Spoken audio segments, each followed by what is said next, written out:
Hi friends, ഇന്ന് നമ്മൾ +1 English first unit ആണ് ഡിസ്കസ് ചെയ്യുന്നത്. ഫസ്റ്റ് ഇംഗ്ലീഷിൽ ടെക്സ്റ്റ് ബുക്കൊക്കെ മാറിയത് എല്ലാവരും അറിഞ്ഞിട്ടുണ്ടായിരിക്കും. കഴിഞ്ഞ വർഷത്തെ പോലെ തന്നെ ഈ വർഷവും 5 യൂണിറ്റാണ് +1 വരുന്നത്. 5 യൂണിറ്റിലുമായിട്ട് 16 ചാപ്റ്റേഴ്സ് ഉണ്ടായിരിക്കും നിങ്ങൾക്ക്.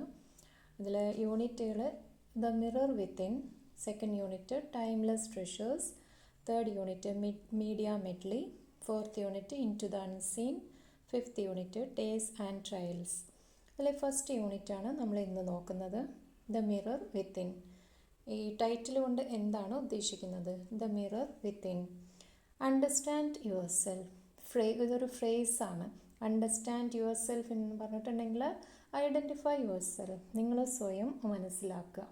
അതായത് നിങ്ങളുടെ ഉള്ളിൽ തന്നെ ഒരുപാട് ഡ്രീംസ് ഉണ്ടായിരിക്കും, പാഷൻസ് ഉണ്ടായിരിക്കും, സ്കിൽസ്, എബിലിറ്റീസ്, ഇതൊക്കെ നിങ്ങൾ ഐഡൻറ്റിഫൈ ചെയ്യണം, തിരിച്ചറിയണം.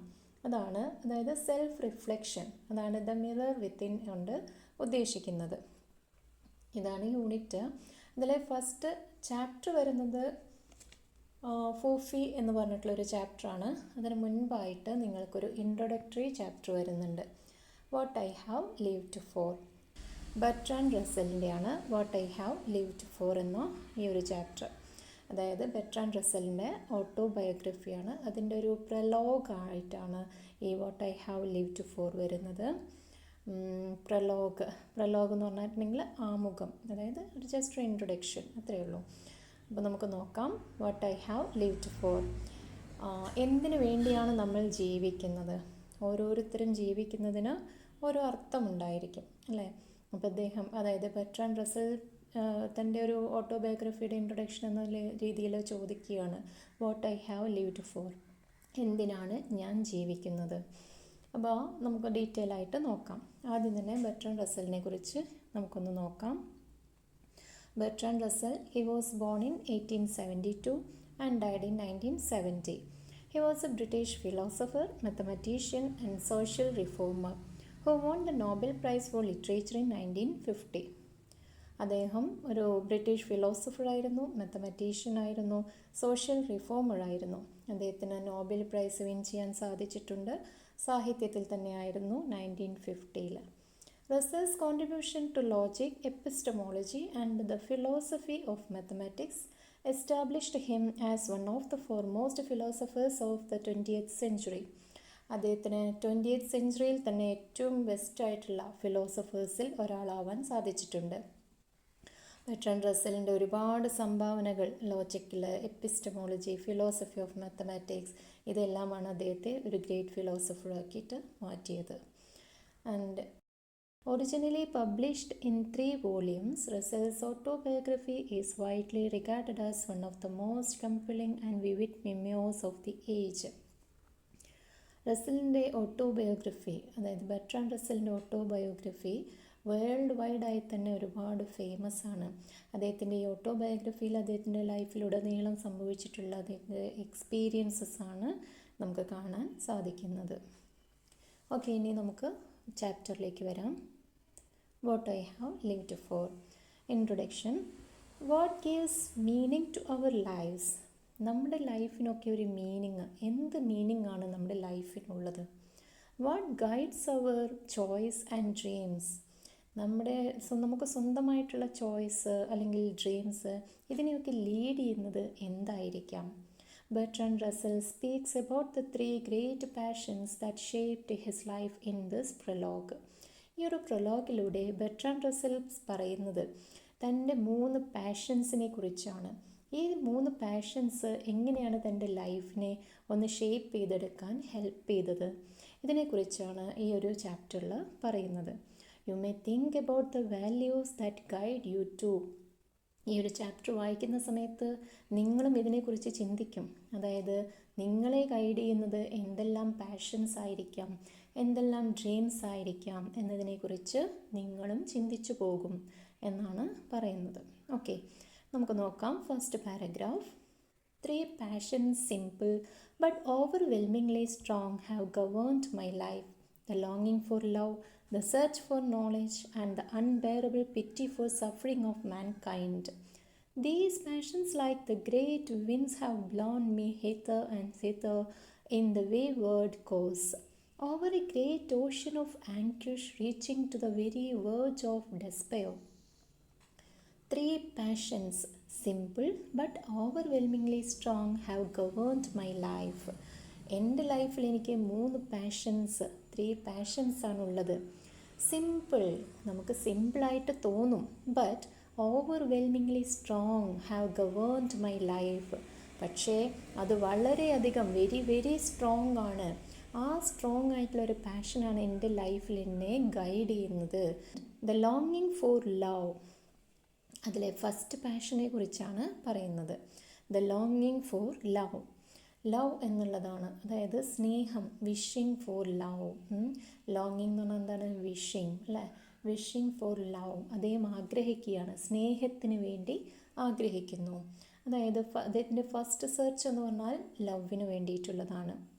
Then the search for knowledge, and second passion എന്ന് പറയുന്നത് സെർച്ച് ഫോർ നോളജ്. രണ്ടാമത്തെ അദ്ദേഹത്തിൻ്റെ പാഷൻ എന്തിനു വേണ്ടിയിട്ടുള്ളതാണ്?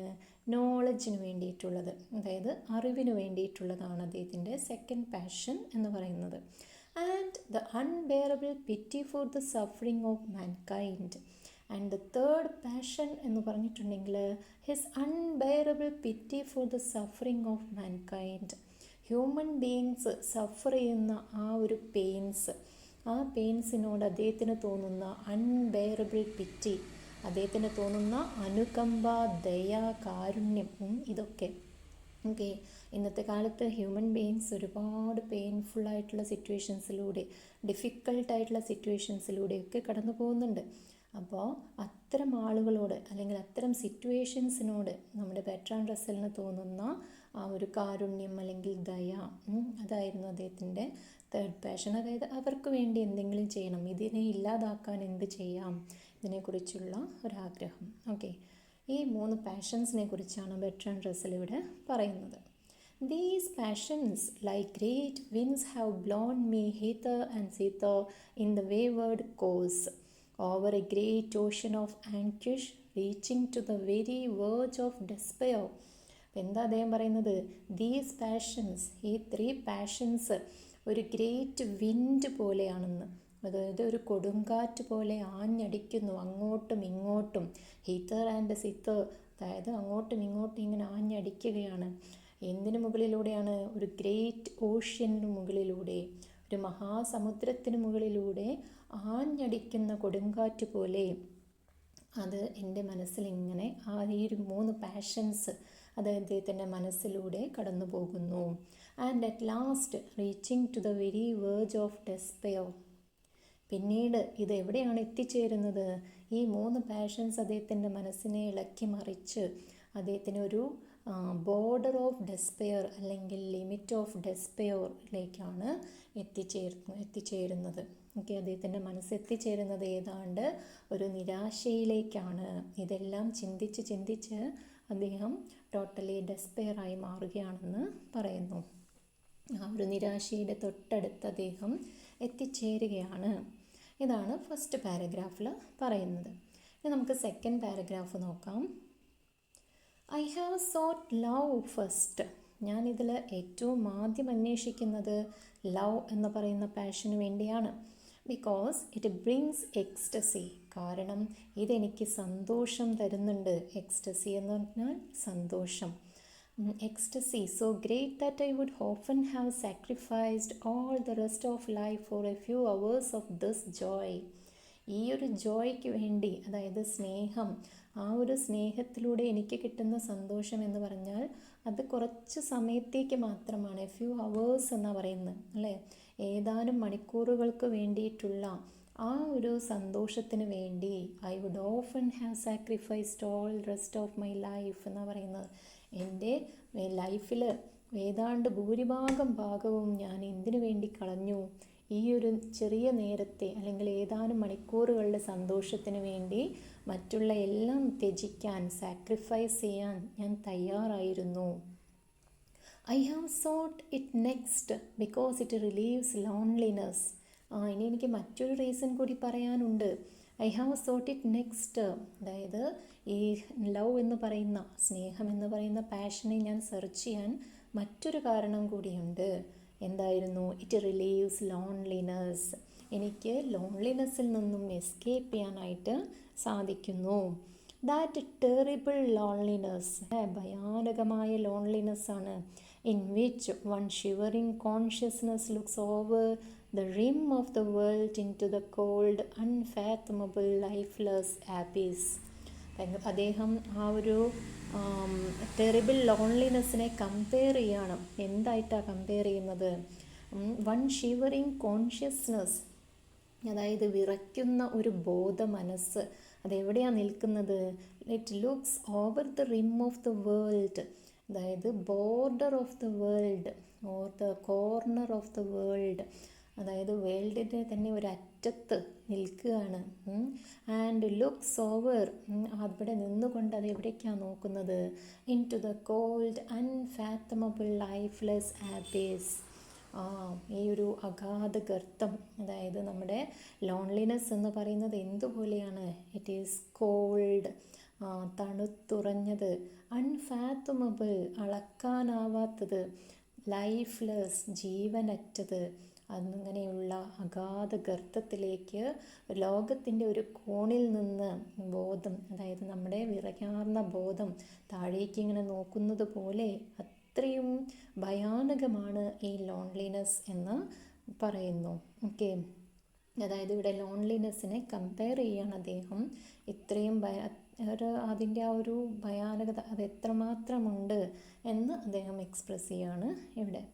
ഇതാണ് സെക്കൻഡ് പാരഗ്രാഫിൽ പറയുന്നത്. ഇനി നമുക്ക് തേർഡ് പാരഗ്രാഫിലേക്ക് പോവാം. I have sought it finally because the union of love I have seen in a mystic miniature, the prefiguring vision of the heaven that saints and poets have imagined. ഇനി അദ്ദേഹം പറയാണ്, ഞാനിത് finally ഇതിനെ ഞാൻ sort ചെയ്യാനുള്ള കാരണം, ഞാൻ ഇതിനെ അന്വേഷിക്കാനുള്ള കാരണം, അവസാനമായിട്ട് ഞാനിത് പറയട്ടെ.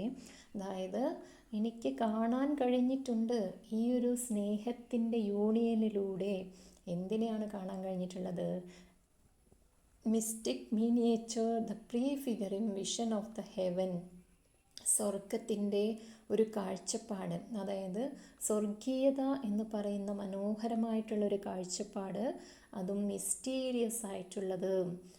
മിനിയേച്ചർ സംതിങ് സ്മോളാണ്, പക്ഷേ അതൊരു മിസ്റ്റിക്കാണ്. അതുപോലെ അത്രയും മനോഹരമായ ഒരു കാഴ്ചയാണ് നമ്മുടെ സ്വർഗം അല്ലെങ്കിൽ സ്വർഗീയത എന്നൊക്കെ പറയുന്നത്. അതെത്രമാത്രം മനോഹരമാണെന്ന് ഈ സ്നേഹത്തിൻ്റെ യൂണിയനിലൂടെ എനിക്ക് കാണാൻ സാധിച്ചിട്ടുണ്ട്. ഇതെന്തുപോലെയാണെന്നാണ് പറയുന്നത്? Saints and poets have imagined. ഈ ഒരു സ്വർഗീയത നമ്മുടെ കവികളും പുരോഹിതന്മാരും ഒക്കെ ഇമാജിൻ ചെയ്യുന്നത് പോലെ അവരുടെ കാഴ്ചപ്പാടിൽ എത്ര മനോഹരമായിട്ടുള്ളൊരു വിഷനാണ് നമുക്ക് തന്നിട്ടുള്ളത്. അത്രയും മനോഹരമായിട്ടുള്ളൊരു സ്വർഗത്തിൻ്റെ കാഴ്ച എനിക്ക് ഈ ലവ് എന്ന് പറയുന്ന ആ ഒരു യൂണിയനിലൂടെ കാണാനായിട്ട് സാധിച്ചിട്ടുണ്ടെന്ന് പറയുന്നു. Then this is what I sought. ഇതാണ് ഞാൻ അന്വേഷിച്ചത്. And though it might seem too good for human life, this is what at last I have found. ഇതാണ് ഞാൻ അന്വേഷിച്ച് നടന്നത്. And though it might seem too good for human life, ഇത് human ലൈഫിന് ഒരുപാട് ഗുഡായിട്ടാണ് എനിക്ക് തോന്നിയിട്ടുള്ളത്. This is what at last I have found, എന്തായാലും അതെനിക്ക് അവസാനം കണ്ടെത്താൻ സാധിച്ചിരിക്കുന്നു എന്ന് പറയുന്നു. ഓക്കെ, ഇനി അടുത്ത പാരഗ്രാഫ് നോക്കാം. With equal passion I have sought knowledge. ഇതേ പാഷൻ, അതിൻ്റെ അതേ വാല്യൂ കൊടുത്തുകൊണ്ട് ഞാൻ മറ്റൊരു പാഷനിലേക്ക് പോയി, അതും കണ്ടെത്താൻ എനിക്ക് സാധിച്ചു. അതെന്തായിരുന്നു? സെക്കൻഡ് പാഷൻ എന്ന് പറയുന്നത് നോളജാണ്. ആ നോളജ് എന്ന് പറയുന്ന സെക്കൻഡ് പാഷൻ എനിക്ക് കണ്ടെത്താൻ സാധിച്ചിട്ടുണ്ട്. I have wished to understand the hearts of people. ഈ നോളജ് കൊണ്ട് അദ്ദേഹം ഉദ്ദേശിക്കുന്നത് എന്താണ്?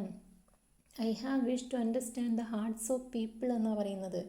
ആളുകളുടെ ഹൃദയങ്ങൾ മനസ്സിലാക്കാൻ സാധിക്കണം. അതായിരുന്നു അദ്ദേഹത്തിൻ്റെ ആദ്യത്തെ ആഗ്രഹം. അതായത് ആളുകളുടെ മനസ്സറിയാൻ സാധിക്കണം എന്നായിരുന്നു എൻ്റെ ആദ്യത്തെ ആഗ്രഹം. I have wish to know why the stars shine പിന്നീട് സയൻറ്റിഫിക് ആയിട്ടുള്ള കാര്യങ്ങളെല്ലാം അറിയാൻ എനിക്ക് ആഗ്രഹമുണ്ടായിരുന്നു. ഏതുപോലെയുള്ളതാണ് സ്റ്റാർസ്, എങ്ങനെ ഷൈൻ ചെയ്യുന്നു, എന്തുകൊണ്ടായിരിക്കാം ഈ സ്റ്റാർസൊക്കെ എങ്ങനെ ഷൈൻ ചെയ്യുന്നത് എന്നുള്ള അത്തരത്തിലുള്ള സയൻറ്റിഫിക് ആയിട്ടുള്ള മാറ്റേഴ്സ് എല്ലാം അദ്ദേഹത്തിന് അറിയണമായിരുന്നു. And I have tried to apprehend the Pythagorean power by which number holds sway about the flux. അപ്പോൾ പിന്നീട് അദ്ദേഹം എന്താ അന്വേഷിക്കുന്നത്? I have tried to apprehend the Pythagorean power by which number holds sway about this flux. അതായത് Pythagorean സിദ്ധാന്തം അനുസരിച്ച് numbers അത് hold ചെയ്തിരിക്കുന്ന ആ ഒരു വാല്യൂ പോലും അങ്ങോട്ടും ഇങ്ങോട്ടും ചേഞ്ച് ചെയ്യുന്നുണ്ട്. അത്തരത്തിലുള്ള പവർഫുള്ളായിട്ടുള്ള പൈതഗോറിയൻ തിയറീസ് അതിനെക്കുറിച്ചും അറിയാൻ ഞാൻ ആഗ്രഹിച്ചിരുന്നു. അതിനും ഞാൻ ശ്രമിച്ചിരുന്നു. And a little of this but not much I have achieved. അങ്ങനെ ഞാൻ അന്വേഷിച്ച കാര്യങ്ങളിൽ ഏതാണ്ട്, അതായത് മുഴുവനായിട്ട് എനിക്ക് സാധിച്ചിട്ടില്ല, എന്നാൽ അതിൽ ചെറിയൊരു ഭാഗം എനിക്ക് അച്ചീവ് ചെയ്യാനായിട്ട് സാധിച്ചിട്ടുണ്ട് എന്ന് അദ്ദേഹം പറയുന്നു. ഇനി അടുത്ത പാരഗ്രാഫ് നോക്കാം. Love and knowledge so far as they were possible led upward towards the heavens. Then അദ്ദേഹം പറയാണ് ലവ് ആൻഡ് നോളജ്, എൻ്റെ ഫസ്റ്റ് 2 പാഷൻസ് ആയിരുന്നു ലവ് ആൻഡ് നോളജ്. അത് രണ്ടും എനിക്ക് അച്ചീവ് ചെയ്യാനായിട്ട്, അത് രണ്ടും എനിക്ക് പോസിബിളായി. ആൻഡ് അതെന്നെ ഉയരങ്ങളിൽ എത്തിച്ചു. ഏതുവരേക്കും? ഹെവൻസ്, സ്വർഗത്തിൻ്റെ അത്രയും അല്ലേ, ആ സ്വർഗീയതയിലേക്ക് വരും എത്തിക്കാൻ എനിക്ക് സാധിച്ചു. എനിക്ക് അവിടെ വരെ എത്താനായിട്ട് സാധിച്ചു എന്നാണ് പറയുന്നത്. But always pity brought me back to earth. പക്ഷേ ആ ഹെവനിലേക്ക് എത്തുന്ന സമയത്ത് എന്നെ എന്തോ ഒന്ന് ബാക്കിലേക്ക്, അതായത് എർത്തിലേക്ക് തിരിച്ചു കൊണ്ടുവരുന്നുണ്ട്. അതായത് പിറ്റി, ദയ, കാരുണ്യം അല്ലേ, അതെന്നെ തിരിച്ച് താഴേക്ക്, അതായത് എർത്തുമായിട്ട് വീണ്ടും കണക്റ്റ് ചെയ്യാണ്. Echoes of cries of pain reverberate in my heart. അതിൻ്റെ കാരണം എന്താണ്? ഈ അതായത് എർത്തിലെ ആളുകളുടെ പെയിൻഫുള്ളായിട്ടുള്ള ആ സിറ്റുവേഷൻ കാരണം അവരുടെ ഒരു ക്രൈസ്, അവരുടെ ആ ഒരു പെയിൻഫുള്ളായിട്ടുള്ള കരച്ചിൽ, ആ കരച്ചിൽ എൻ്റെ ഹൃദയത്തിൽ ഇങ്ങനെ പ്രതിധ്വനിച്ചു കൊണ്ടേയിരിക്കുന്നു. അതുകൊണ്ട് ഈ എർത്തിനെ വിട്ട് എനിക്ക് പോകാൻ സാധിക്കുന്നില്ല. Children in famine, victims tortured by oppressors, helpless old people, a burden to the young, and the whole world of loneliness, poverty and pain make a mockery of what human life should be.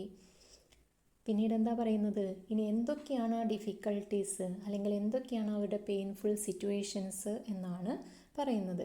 Children in famine, അതായത് പട്ടിണി കിടക്കുന്ന കുട്ടികൾ അല്ലേ, scarcity, അവർക്ക് ആ ഒരു resource ഒന്നും ഇല്ലാതിരുന്നിട്ട് അവർക്ക് പട്ടിണി കിടക്കേണ്ട അവസ്ഥ വരുന്നു. വിക്ടിംസ് ടോർച്ചേർഡ് ബൈ ഒപ്രസേഴ്സ്, അടിച്ചമർത്തപ്പെടുന്നവർക്ക് ഇരയാകുന്നവർ, അതായത് ചൂഷണം ചെയ്യപ്പെടുന്നവർ, അവരെ സപ്രസ് ചെയ്യുന്നവർ, അങ്ങനെയുള്ള ആളുകൾ, ആ അടിച്ചമർത്തപ്പെടലിന് ഇരയാകുന്ന ആളുകളെയാണ് വിക്ടിംസ് എന്ന് പറയുന്നത്. ഓക്കെ.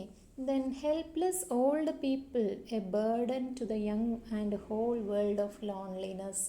പിന്നീട് പറയുന്നത് വൃദ്ധരായ ആളുകൾ, old people, helpless old people, നിസ്സഹായരായ വൃദ്ധജനങ്ങൾ, അവർ തീർച്ചയായും ഇന്നത്തെ കാലത്ത് യങ് ആയിട്ടുള്ള ആളുകൾക്കൊരു ബേർഡനായിട്ട് തീരുകയാണ്. അങ്ങനെ അവരുടെ ആ ഒരു ലോൺലിനെസ്, അത് ഈ വേൾഡിൻ്റെ തന്നെ മൊത്തം ലോൺലിനെസ് ആയിട്ട് മാറുന്നു. ഓക്കെ. അപ്പോൾ അതായത് അത് ഇന്നത്തെ സിറ്റുവേഷനുമായിട്ട് കണക്ട് ചെയ്തിരിക്കുകയാണ്. നമുക്കൊക്കെ അറിയാം, ഇന്ന് വയസ്സായ ആളുകളൊക്കെ ഉണ്ടെങ്കിൽ അതൊക്കെ നമ്മുടെ ചെറുപ്പക്കാർക്കൊരു ബേർഡനായിട്ട് തീരുകയും എന്നിട്ട് അവർ വൃദ്ധസദനങ്ങളിലും മറ്റും കൊണ്ടുപോയി ആക്കുകയൊക്കെ ചെയ്യുന്നുണ്ട് അല്ലേ. അപ്പോൾ അത് അതിപ്പോൾ ഒരു പുതുമയല്ലാതായി തീർന്നിരിക്കുന്നു. അപ്പോൾ ആ ഒരു സിറ്റുവേഷനിൽ ഇത് വളരെ ഇമ്പോർട്ടൻ്റ് ആയിട്ടുള്ളൊരു പോയിൻ്റ് തന്നെയാണ് അല്ലേ. അപ്പോൾ വൃദ്ധജനങ്ങളുടെ ആ നിസ്സഹായാവസ്ഥ, ഇത്തരം ലോൺലിനെസ് എല്ലാം ഈ വേൾഡിൽ മൊത്തമായിട്ട് ഇങ്ങനെ നിറഞ്ഞിരിക്കുകയാണ്. ഈ loneliness, poverty and pain make A mockery of what human life should be. Then poverty and pain make A mockery of what human life should be. ഒരു ഹ്യൂമൻ ലൈഫ് എങ്ങനെയാകണം എന്നതിനെ പരിഹസിക്കുന്ന രീതിയിലാണ് ഇത്തരം ലോൺലിനെസ്സും പോവർട്ടിയും പെയിൻഫുള്ളായിട്ടുള്ള സിറ്റുവേഷൻസ് എല്ലാം ഈ ഒരു എർത്തിൽ ഇപ്പോഴും നിലനിൽക്കുന്നത്. അതായത് ഹ്യൂമൻ ലൈഫ് എങ്ങനെ ആവണം എന്നതിനെ ശരിക്കും പറഞ്ഞാൽ ഇത്തരം സിറ്റുവേഷൻസും പരിഹസിക്കുകയാണ്. അതൊന്നും ഒരിക്കലും ഉണ്ടാവാൻ പോകുന്നില്ല. എല്ലാ കാലത്തും നിലനിൽക്കുന്ന കുറേ പെയിൻഫുള്ളായിട്ടുള്ള സിറ്റുവേഷൻസ് ഉണ്ടായിരിക്കും എന്ന് പറയുന്നു. Okay, I long to alleviate this evil but I cannot and I too Zafar.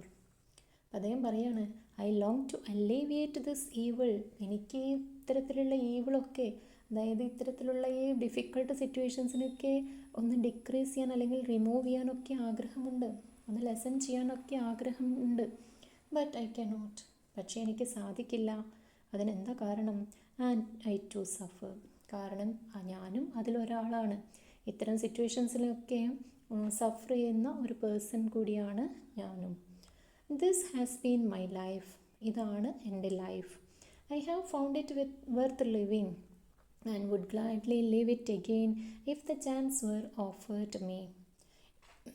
ഇതാണ് എൻ്റെ ലൈഫ് എന്ന് പറയുന്നത്. I have found it worth living, ഞാൻ ഇതിനെ ഗുണകരമായി തന്നെയാണ് കാണുന്നത്. എനിക്കിങ്ങനെ ജീവിച്ചാൽ പ്രത്യേകിച്ച് കുഴപ്പമൊന്നും തോന്നുന്നില്ല. And would gladly live it again if the chance were offered me. എനിക്കിനിയും കുറച്ച് ചാൻസ് കിട്ടുകയാണെന്നുണ്ടെങ്കിൽ ഈ ഒരു ജീവിതം തുടർന്നു പോവാൻ ഞാൻ ആഗ്രഹിക്കുന്നുണ്ട് എന്നുകൂടി പറഞ്ഞ് അദ്ദേഹം ഈ ഒരു ചാപ്റ്റർ, അതായത് ഈ ഒരു പ്രലോഗ് അവസാനിക്കുകയാണ്. ഓക്കെ, അപ്പോൾ നിങ്ങൾക്ക് ഈ ഒരു ഇത് മനസ്സിലായിട്ടുണ്ടാവും, ഈ ഒരു ചാപ്റ്റർ മനസ്സിലായിട്ടുണ്ടാവുമെന്ന് വിചാരിക്കുന്നു. മനസ്സിലായിട്ടുണ്ട് എന്നുണ്ടെങ്കിൽ നമ്മൾ തുടർന്നും വീഡിയോസ് ചെയ്യും. നിങ്ങൾക്ക് ഈ വീഡിയോ ഇഷ്ടപ്പെട്ട ആളുകളുണ്ടെങ്കിൽ ലൈക്കും സബ്സ്ക്രൈബും ചെയ്യാൻ മറക്കരുത്. തുടർന്ന് അങ്ങോട്ടും വീഡിയോസ് കാണണം, സപ്പോർട്ട് ചെയ്യണം. Okay, thank you.